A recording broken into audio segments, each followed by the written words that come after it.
और चार्जशीट तक ध्यान रखना है, जो हमारी महिला हेल्प डेस्क से प्रारंभ होके और एंटी रोमियो से प्रारंभ होके जो कार्यक्रम शुरू हुआ, उसमें अब उनको मिशन शक्ति केंद्रों में परिवर्तित किया गया है। तो मिशन शक्ति केंद्रों के माध्यम से ना सिर्फ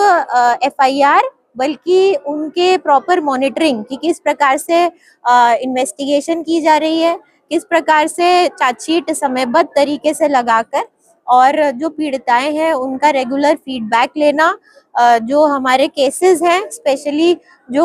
बच्चियों के साथ और पॉक्सो केसेस हैं और हीनियस ऑफेंसेस अगेंस्ट वुमेन है, उन सब में पैरवी तक का जो दायित्व है वो मिशन शक्ति केंद्रों पे दिया गया है, जिसमें मिशन शक्ति केंद्र केवल एक दो महिलाओं के हेल्प डेस्क तक नहीं बल्कि एक सब इंस्पेक्टर के साथ एक पूरी टीम लगाई गई है, जिसमें जितने महिला अपराध पंजीकृत होते हैं उनका रजिस्ट्रेशन से लेकर दंड होने तक, मतलब न्यायालय में पैरवी के बाद कन्विक्शन तक को ध्यान में रख के मिशन शक्ति केंद्रों को एक नया स्वरूप दिया गया है। डीजीपी सर ने इसमें स्वयं एक पूरी रूपरेखा तैयार की है, जिसको लगातार ट्रेनिंग के माध्यम से हम पुलिस कर्मियों को ट्रेन कर रहे हैं कि वो बेटर तरीके से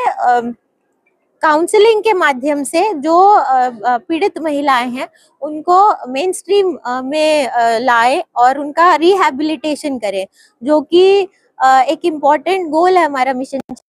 0.0 का, जिसमें जो अन्य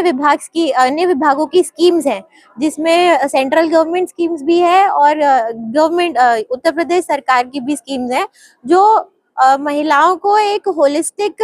ग्रोथ और रिहैबिलिटेशन का मौका देता है कि आपकी परिस्थिति जैसी भी है आप उसको अपने जो बेस्ट पॉसिबल कैपेबिलिटीज है उसके माध्यम से और जो भी आपके ऊपर एप्लीकेबल गवर्नमेंट स्कीम्स है उसका लाभ आप लोग कैसे उठा सकते हैं, उसका प्रयास किया जा रहा है। और ये इस प्रकार के अवेयरनेस कैंपेन्स का यही पर्पस है कि जो स्कीम्स अलग अलग जगहों पे है उसको एक जगह लाकर सब लोगों को आपके माध्यम से जानकारी देना कि विभिन्न स्कीम्स हैं, जिसमें जरूरी नहीं कि अगर कोई एक निराश्रित महिला है उसके पास 2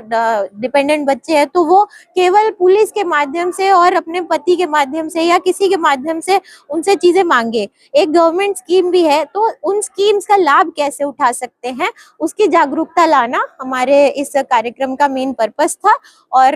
डीपीओ साहब ने भी सारी स्कीम्स के फ्लायर भी यहाँ पर लाए हैं, जिसको आपको दिया जाएगा। सीएमओ साहब का भी उद्बोधन रह गया लेकिन उनकी जो स्कीम्स हैं वो भी आप तक दी जाएंगी, ताकि किसी भी स्टेज पर जो महिला है, चाहे वो गर्भवती महिलाओं की स्कीम्स है